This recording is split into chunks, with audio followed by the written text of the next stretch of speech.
Hazbin Hotel is a show about struggle. It's a show about being true to yourself, and it's also a show right out of hell. I already know I'm getting demonetized, so screw it, we're doing this. Okay, let's go.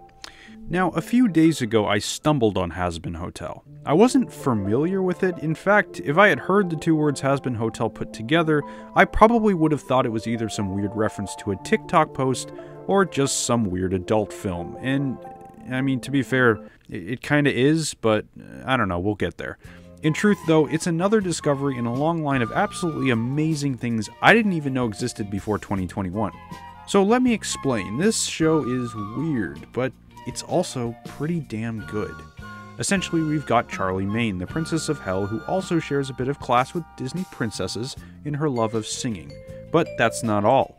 Charlie also wants to run a hotel that rehabilitates the fallen demons of hell so that they may qualify for better lives and possibly be reinstituted into the world of the living. And I think this is a really good plot, mixed with the incredible art style and some banger songs. This show really offers something that I hadn't felt in a long time: genuine experimentation. And it pays off too.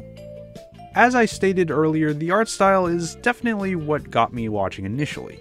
It's got this sort of looseness with thick lines and stylized accents, each character super distinct from the last.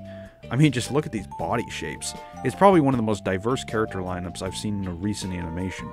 Charlie's design is my favorite, maybe no surprise there. Nifty is cute, and I love Alistair's 1920s cabaret radio voiceover thing. It just adds a little bit more of culture and richness into the mix. And of course, it's only fair to acknowledge the adult nature of this cartoon as well.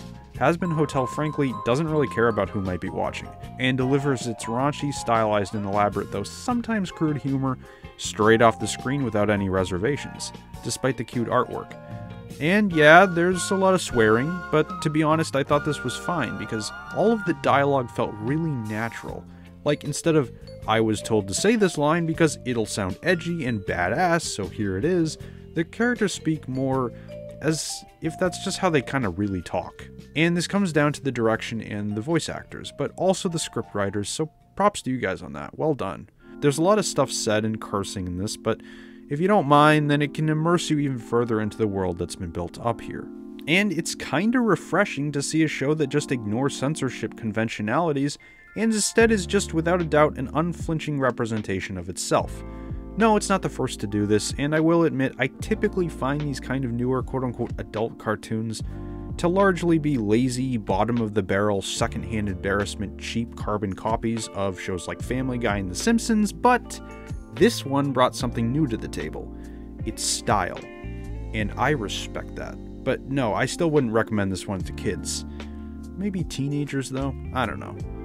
And since it's a 30-minute pilot episode, there isn't really a huge amount of time to flesh out all of the characters or have any development for them, but that's honestly fine because this show serves as more of an introduction than anything else to what may become a fully realized series soon.